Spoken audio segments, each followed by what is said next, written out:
Magandang gabi po sa inyo, sir. Magandang gabi din sa iyo, bro. Anong may paglilingkod ko sa'yo? Turuan kita ng doktrina, bro. Oh, ako ba turuan ng doktrina mo? Tuturuan kita ng doktrina. Anong klase Doktrina, ng doktrina ituro mo? doktrina ng mga apostol. Hindi ng mga Anong doktrina ng mga apostol, sir? marami. It Ah, alone. Kan ka na, sir?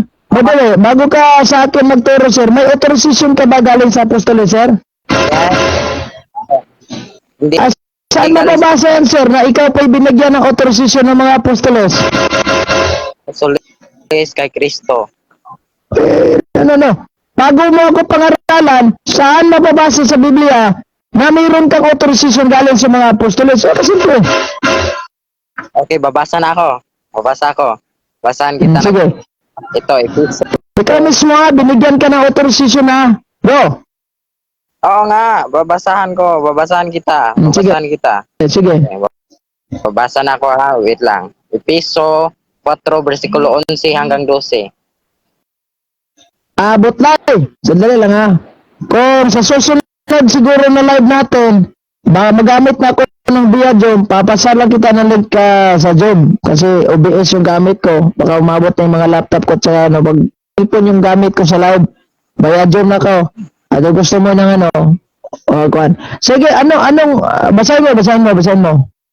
Okay, babasa na ako ha. Ito, babasahin ko. Efeso 2. Hindi. Mali pala. Efeso 4. Efeso 4. Efeso 4. 11. 11. Versikulo 11. Pero ang authorization ko. Ang hinahanap ko authorization. Hindi ako naghanap kung ano yung pastor. Yung pastor ba dyan ay isang gift? Hindi naman di issue. Yung authorization mismo. Yes, may kaya basahan kita, bro. Babasahan kita. Ang babasahin mo ay nakabanggit mo sa Biblia na ang mga pastor ay isang gift. Gasa kung sa Bisayan. I don't ask your, ano ba ang pastor? Gasa ba yan o ano? Ang tanong ko, saan mababasa sa Biblia na binigyan ka ng authorization ng mga apostolos para pangaralan mo ko ng doktrina ng apostolos? Yan nga ang sagot ko. Pakinggan mo. Ito, babasa na ako ha. Efeso 11 to 12. 12, may dalawang versikulo dito. Babasahin ko muna. Sige. Ang iba ay ginawa niyang apostol. Ang iba ay propeta. Ang iba ay mangangaral ng magandang balita. At ang iba naman ay mga pastor at guro. Sa 12, ginawa niya ito para ihanda sa paglilingkod ang mga pinabanal. May authority ka. Ano. Brad. Binanggit kasi ni San Pablo, pastor, na base doon sa verse 12, babasahin natin na ginawa niya ito upang ihanda sa paglilingkod ang lahat ng mga inirang upang maging matatag at matatag ang katawan ni Kristo. Tanong ko sa iyo, clarification lang aware ka ba na ang pastor ay isang pare rin? Ang tunay na pastor ay pare? Aware ka ba nito? Hindi ako sasangayon, bro, kasi sa Greek na hindi ko naman tinatanong na sangayon ka ba? Aware ka ba na ang tunay na pastor ay mga pare? Aware ka ba nito? Hindi, bro, mali yung tanong mo, bro. Hindi Anong mali? Hindi mali yan. Tanong yan. Walang mali sa tanong. Aware ka ba na ang isang pare ay ang tunay na pastor? Ako aware sa yung tanong, bro, kasi hindi yan ang tamang tanong, kaya hindi masagot, bro. Tama yan tanong na yan. Hindi mo lang kaya sagutin. Ang tanong ko sa iyo, aware ka ba na ang mga pare ay isang tunay na pastor? Yes or no? Hindi, bro. Hindi dito sa aral ng Biblia, bro. Sa tanong mo. Ganito. Si Kristo ba po, punong pare, sangayon ka ba dito? Base sa Hebreano 3:1? Yes, bro. Wala akong... So sangayon ka din na si Kristo ay pastor? Yes, bro. Sangayon din ako. Good. So sangayon ka na ngayon na ang tunay na pastor ay pare? Hindi, bro. Hindi ako sasangayon sa yung kaalaman. Kasi Di ba? Sabi mo, ang pare, si Kristo punong pare. At si Kristo din pastor. So, ibig pa sabihin, at tunay na pastor ay mga pare. Yes or no? Saan mababasa na ang tunay na pastor ay pare? Saan mababasa? Si Kristo nga. Siya nga ang pinakapunong pare, di ba? At tinanong ko sa iyo, sang-ayon ka ba dito? Sabi mo, yes. Yung pangalawang tanong, sang-ayon ka ba na si Kristo ay pare? Sa punong pare, sabi mo, oh. Pangalawang tanong, sang-ayon ka ba na si Kristo ay pastor? Sabi mo, oh. So, ibig bagay sabihin, si Kristo ay pare na tunay na pastor. Yes or no? Sangayon ako, bro, pero Pangulong pare. Good. Hindi yun, matatanan, bro. Sa iba yun. May mababasa dito na propeta si Kristo ayon sa Juan. Oh, walang Basa problema. Walang problema. Lahat ng papel na kay Kristo. Okay. Maliban na lang sa masama. Wala yan. Pagka sinabi mo si Kristo propeta, check. Pagka sinabi mo si Kristo Diyos, check. Pagka sinabi mo si Kristo pare, check. Pagka sinabi mo si Kristo pastor, check. Walang problema yan. Kaya tinanong ko sa'yo, sangayon ka ba na si Kristo pare? Sabi mo, sangayon ka ba si Kristo pastor din? Sabi mo, di yung tunay na pastor yung mga pare. Pwede tanong ako isa, bro. Sabi mo, Go. Sige, go. propeta at pastor at pare ay iisa. Okay, tanong ko to sa'yo. Bakit fivefold ministry ang sinabi dito sa Efeso 4:11 kung iisa lang ang tatlo? Bakit, bro? Pakisagot ko. Bakit fivefold? Yes, fivefold ministry. Ano ba ibig sabihin ng fivefold ministry? Ano? Ay ganito yan ha. Ang binanggit to sa Biblia na pastor, hindi kayo yan. Na pastor sa ibang siktang piki. O ito ha. Pag sinabi natin pastor, Spanish term, or pastor, sa Bisayan, magbalantay. Sa English, shepherd. Ibig sabihin nun, si San Pablo nagsulat nun, siya po'y pare. Roma 15:16. Ibig sabihin, si Pablo pare, siya nagsulat. Yung pastor na binanggit ni San Pablo, Cora Paroko con Pares pues. That is why the Catholic Church have the tinatawag nating Parish Pastoral Council na mayroong isang pare na nangangalaga sa parokya. O yan. Na nakukuti. Okay, tanong ko sa iyo, bro.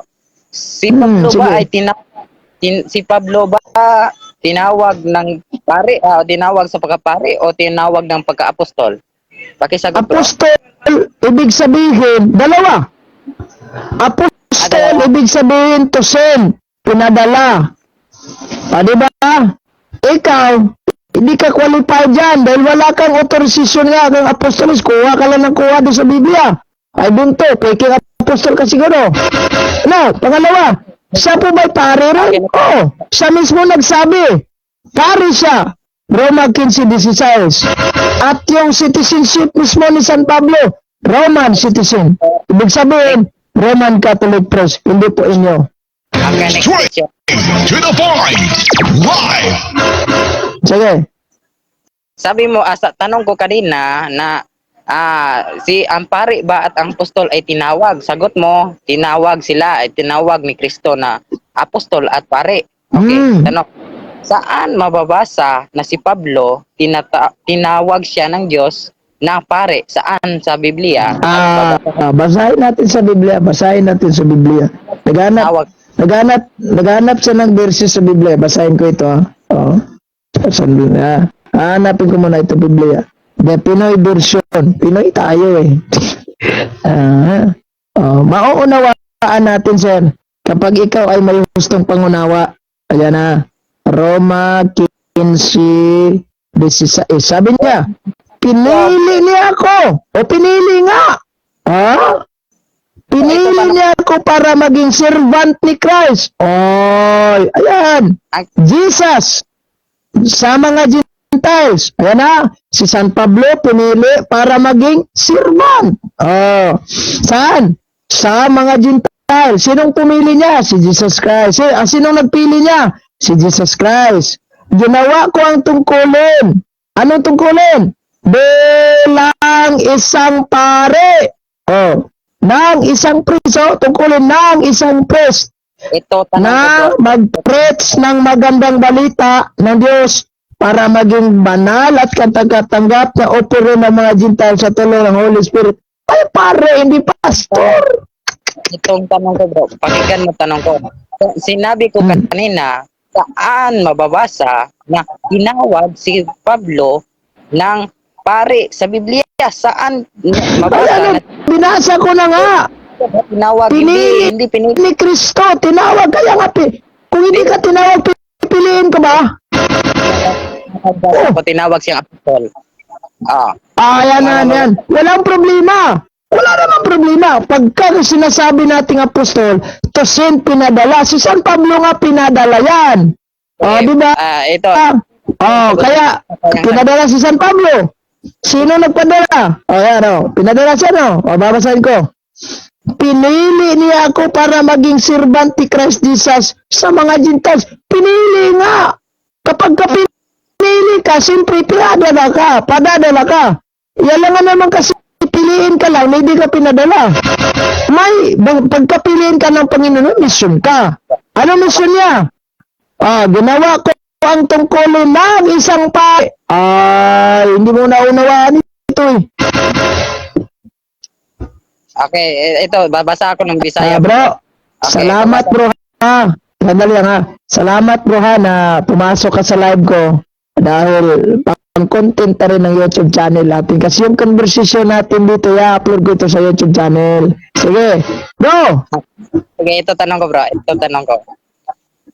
Dito sa Roma 1:5, si Pablo ba ay tinawag ng pagkapari o tinawag ng pagkaapostol?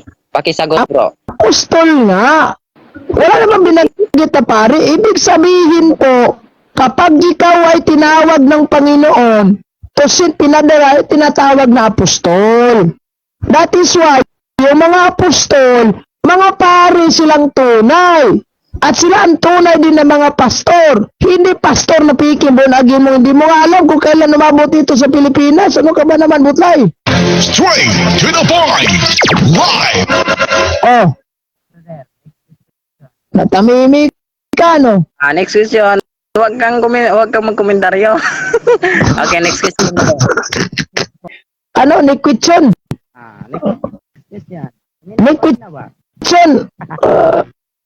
Grabe yun. Bro, wala yung boses mo. Yung ano ba yan? Nawala yung boses mo. Nahina. Wala akong marinig. Sige. Ito, marinig na? Yan. Malakas na. Go. Okay. Dahil nabasa ko litra por litra na tinawag si Apostol Pablo, may mababasa ka din bang tinawag siya litra por litra na maging pare? May mababasa ka ba? Yes or no? Pakisagot, kategorikal yan na. Pinili nga. Ano ka ba? Yung bang pinili, di ba tinawag? Gamitin mo pagka-pastor mo. Di ba nag-aaral ka? Pinili niya ako para maging servante Christ Jesus sa mga Gentiles. Pinili nga. Ano ba yung pinili? Di ba tinawag yan? Bro, ito tanong ko bro. Bro, yun Tawa ko talaga sa iyo, Butlay. Pakinggan mo muna ako, Eugene Guapo. Eugene Guapo, sige. ito tanong ko. Saan mababasa na tinawag ni Kristo na pagkapare si Pablo? Saan sa Biblia? Meron ka Ang term na tinawag, yung term ha, ikaw po yung tinawag, sandali lang. Diba, kung naghahanap ka ng term tinawag, walang binanggit sa Biblia. In fact, diba, kung ikaw yung tatanungin ko ng ganyan, sabi mo, batay sa mauunawaan sa Biblia, in Bisayan, sumala sa masabot. Ito, hindi na ito masyadong mauunawaan, klaro na. Pinili nga. Ano ba ang pinili mo? Di ka ba tinawag?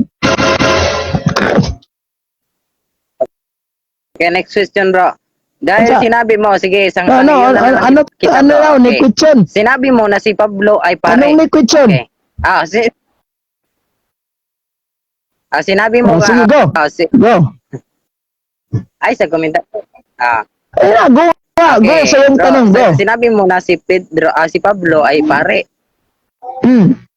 Saan sa Biblia na nagbautismo siya ng bata? Meron ka bang mababasa? Yes or no? Isagot ha. According to what we have read and what we have understand in the Bible, as far as the Bible is concerned, yes, meron. Okay, sabi ko, yes, may nabautismo siyang bata. Saan talata, bersikulo, kapitulo, butbut nimo kay akong basahon? No. Ano ha? Kung ako yung kung yung prinsipyo mo, ang kukunin ko, sumala sa masabot sa Biblia. At ito sa akin naman, sandali lang. Ito sa akin naman, hindi lang basta-basta itong mauunawaan sa Biblia. Dahil mayroon akong verses na mauunawaan talaga. O, gusto mo? Magbasa ako. Hindi ko na lang ako mag-challenge sa'yo na pagbabasa ko, aaminin mo ba? Wala na yan. Dahil ayaw mo naman tanggapin yan. O, ito ha. Magbasa ako ha. Brad, basahin ko muna ito, Brad. Sandali lang ha. O, ito, lagyan mo na natin to ng kwan. Ang marker.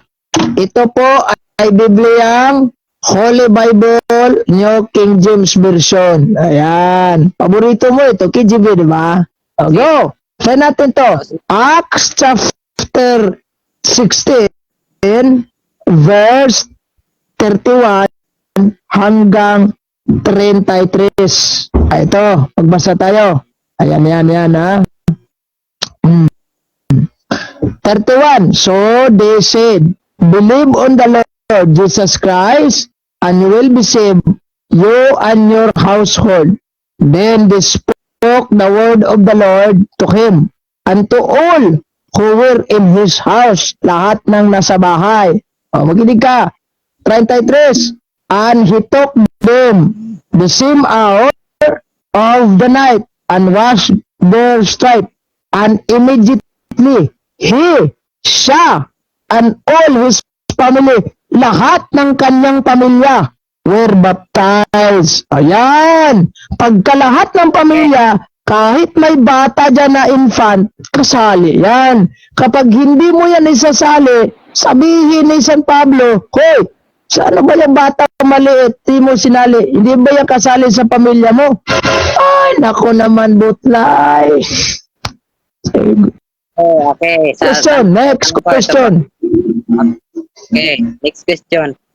Saan sa Acts 16 verse 31 to 33 na mayroong batang na letra por letra, saan po? Saan mababasa? Hindi mo mababasa letra po letra kung naghahanap ka. Pero ang binanggit sa Biblia, all his family. Alam mo ba kung ano yung all his family? Yes, bro. Oh, pag all his family, halimbawa, sabihin ko, ako Brad, hindi ako maluloko pag all his family kasi nag-undergo ako ng seminar, training sa enumerator ng DSWD, yung pang tig-census. Huwag mo nang chismis. Pag all family, census ang pagbabasihan, kahit mayroong bata sa loob, pagkabata yan, bilong ng pamilya mo yan. Maliban na lang sa mga animals kasi wala yan. Pagka all his family, kasali na po yung mga malilit na bata, all his family nga. Okay, next question. Halimbawa ngayon, Brad, ito, bigyan kita na eksena. Halimbawa, ako si San Pablo, bininyagan na kita. Ikaw yung nasa Biblia. Halimbawa lang ha, itong binanggit na he. Ikaw ito. He and his all family were baptized. Pag sinabing all family, pag hindi mo isinali yung bata mo, tatanungin kita. Ako si San Pablo ha. Kasi nasa paninindigan mo, ayaw ang bata, bawal. Sasabihin kita, bakit pinagbabawal mo ang batang bautismuhan? Hindi ba yan kasali sa pamilya mo? Ano yung sasagot mo? Di bro, wala dong konversasyon doon bro, na mayroong bata. Huwag mo. No. Ganito, pagpalagay na lang natin ba, i-grant natin na yung term na he, na pinag-uusapan dyan is ikaw. At ako si San Pablo, halimbawa ha, binautismuhan kita. Ngayon, nasa Biblia kasi, sandali ha, binautismuhan na kita kasi all and his family, he and his family man. So pagka itong he, ikaw to. Okay. So pag sinabi na all family were baptize. Ikaw, kasi sabi mo, bawal ang bata, ayaw ko itong salihin. So, tinago mo sa loob ng kwarto. Nilagay mo lang sa duyan. Ngayon, sasabihin kita, bakit mo tinago ang bata? Nilagay mo sa duyan. Hindi ba kasali sa iyong pamilya yan? Ano isasagot mo kay San Pablo? Bro, wag kang magchismis, bro. Dito tayo sa bersikulo. Ito may mabasa. Ipit ka na Ipit ka na, di ba? Hindi chismis yan. Brad, bisayo na ito niya. Bisayo na ito kadali, Brad. Isa bro, isa bro. Panalitan. Panalitan. Kasi Isa ba? lang. Panalitan ka ng termino nga hidira para makasabot ka. Panalitan ka ng termino nga hidira. Ikaw na. Ug ang gabunyag si San Pablo ako. Sample lang ha. Karon gibunyagan na ka nako kanituo na ka. Iya kay giingon man. Unya gibunyagan siya ug anyang tibuok panimalay. All family. Karon kay imong gitaguan ng bata kay para nimo dili pwede bunyagan imong gihitling dito. Karon mga tanak ko, kung nakakita mo yung gitaguan kinaagog ko sa balay nimo. All is family gud. Brad, ito mo itong bata imong gitaguan, wala ba ito labo ito imong panimalay? Sa may mo tumag di San Pablo? Di lagi to. Wala lagi kay mabasa. Ang akong Tumagalan ko ka. What if ka na ang gingon ni San Pablo sino sa may response nimo, ana? paminaw basa akong bangutan. Sa Amerika nang utana. Akong pangutana asa man mabasa. Nawawala yung boses mo, oy. Ayan. Ito tanong. Ah. Ang tanong ko, sa ba mababasa sa Biblia, bersikulo kapitulo na may batang gibunyagan si Pablo? Dili Ayan, yan. Kung letra po, sinagot na nga kita. Kung letra por letra, wala. Pero batay sa nakasulat at maunawaan sa Biblia meron. Kaya nga binigyan kita ng analohiya. Yung senaryo sa Biblia binasa ko. Halimbawa lang tayo ito si San Pablo. Ako si San Pablo, ikaw yung candidate para mabautismuhan na. Pinasok kita sa bahay, nangaral ako sa iyo, butlay. Ganito yung ebanghelyo ni Kristo, bla bla bla. Ngayon naniniwala ka na. At sabi dito, he and all his family, lahat ng kanyang pamilya. Ngayon, ayaw mong isali yung bata mo kasi infant pa di ba? Mga 1 week na before pinanganak, after pinanganak. Ngayon, natanong ko sa iyo, kung ako si San Pablo, tatanungin kita, uy, butlay, bakit mo tinago yung bata mo sa loob ng kwarto? Hindi ba kasali sa iyong pamilya yan? Anong tanong mo? No. Anong sagot mo? Anong sagot mo? Kung tatanungin kita, hindi ba kasali ang bata sa iyong pamilya? Ba't mo tinago?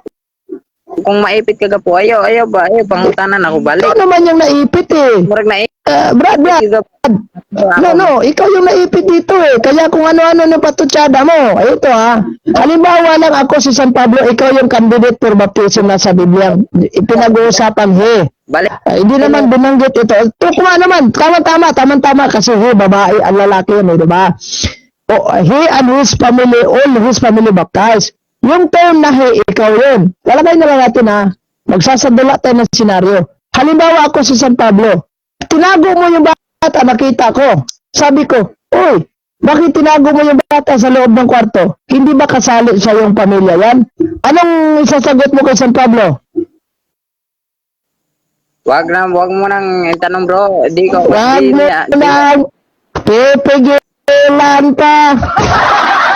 Ang tuyo mo ay lalabas din lamang. Bro, mangutana ko na problema na isa, bro. Pwede ko mangutana na. Sige, go. Anong tanong mo? Ang akong pangutana ni isa. Wa pa ko nung Tapos Bro, mabasa sa bago ka Biblia, magtanong bro, pakilala ka muna sa mga viewers natin, pangalan mo at saka reliyon mo. pangutana ka po. Oh, Murag naipit na sinis ko ba? Di na nga ikaw po. yung naipit eh. Ganito bago mo na ito bisita natin. Ano ang isasagot mo ni San Pablo kapag si San Pablo nagtanong sa iyo, Butlay? Bakit mo tinago ang bata? Hindi ba kasali sa iyong pamilya yan? Anong i-respond mo kay San Pablo? Dili man ako gibunyagan na nagapo. Kaya mo Halimbawa lang, halimbawa ha, yung term na hijan, pinag-uusapan ikaw yun. Halimbawa lang, pagkatapos binautismuhan ka na ni San Pablo, naniniwala ka na. Kanya, all his family man, sabi banggit nun, all his family. Tinago mo, meron kang bata, tinago mo. Kasi sa iyong isip, sa iyong pagkakala, bawal. Pagka sinabi ni San Pablo sa'yo, bakit mo tinago yung bata? Hindi ba kasali sa pamilya yon? Ano yung reply mo kay San Pablo? Next question mo na lang ako, Gapa. Next question na lang ako. Sabi mo si San Pablo, next question? Ano ba? Hindi ka na sumagot. Yan ang Sagot question ko sa'yo. ka na ba? Sagutin mo muna, sandali. Anong i-reply mo kay San Pablo pag yan ang sinabi ni San Pablo sa'yo? Sagot. Tanong ko, hindi ka nasasagot sa tanong ko. No, no. Hindi ka nasasagot. Oh, diba, clarification naman na ito, sir. Unsa may reply nimo kay San Pablo ko ingon anaon kang Pablo og pangutana. Kay Ay, diha sa termino sa senaryo sa Biblia ha, Lima-lima na. bunyagan siya lakip ang tibuok ng panimalay tanan. Apil ha. Karon kaning ton siya ikaw ni sa pula ko ha ikaw ni. Gibunyagan na kang San Pablo kay dito na ka sa wali. Dayon Opinion mo magitagwa ng bata kay sa imong pagtuon bata wa gyud dili apil. Halimbawa pangutana kang San Pablo gi-question kanya. Butlay, nganong gitaguan man nimo ni bata sa sulod? Wala ba nailabot sa imong pamilya? Unsa response mo San Pablo? Opinion ra na nimo, di ko musutubag. Opinion Opinion? na min. Ato lang ni Grant ba nga mo nang gitabuan gyud. Unsa reply nimo ni San Pablo ug panalitag ingon ana? Pag mugna story kay wa ka sibaw agtong panahon. Naipit ko ani da.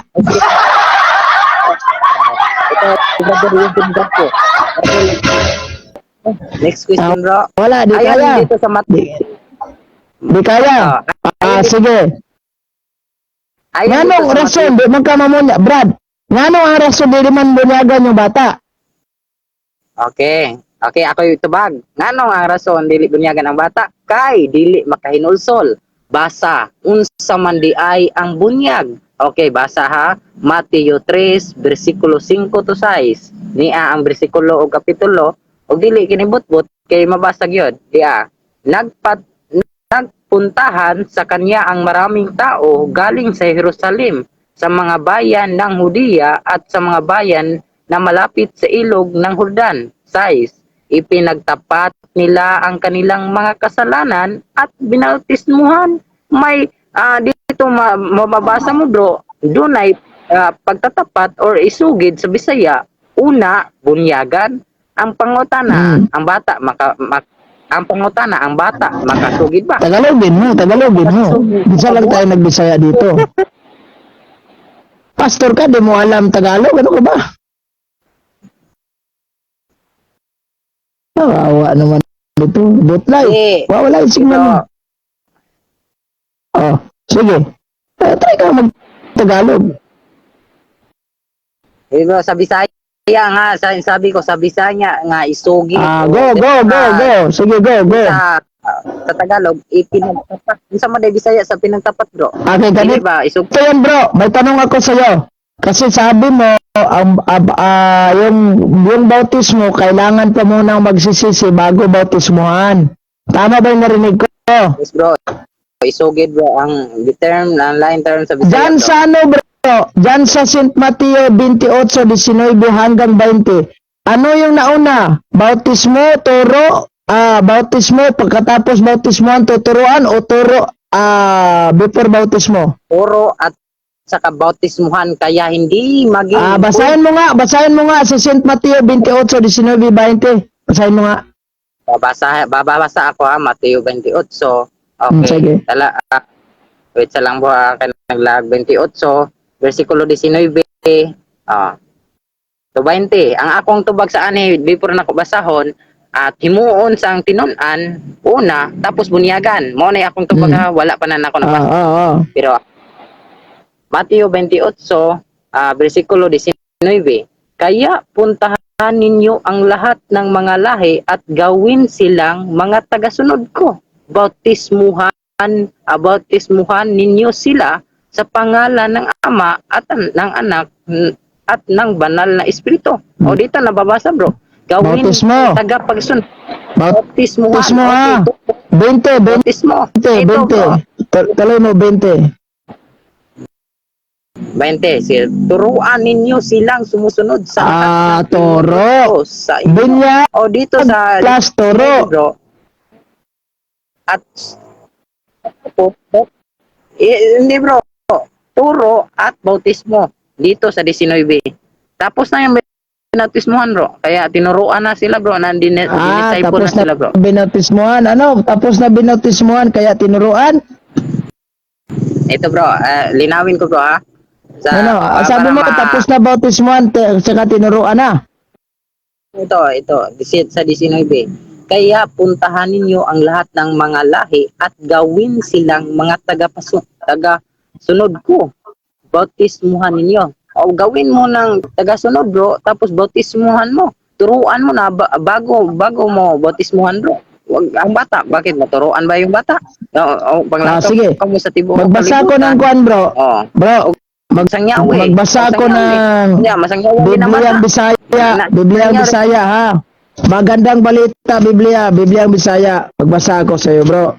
Ayan, nasayod kamo, Roma 6:3. Nga sa pagbunyag ka na to, sandali lang. Sandali lang, bro. Makinig ka muna. Makinig ka muna, bro. Makinig ka muna, wag ka sapaw. Bisaya ito, ha. Nasayod ka mo, nga sa pagbunyag ka na to, nahiusa kita kang Kristo Jesus.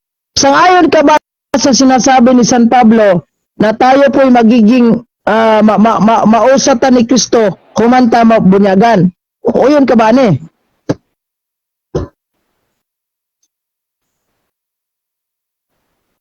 Uy. Uy.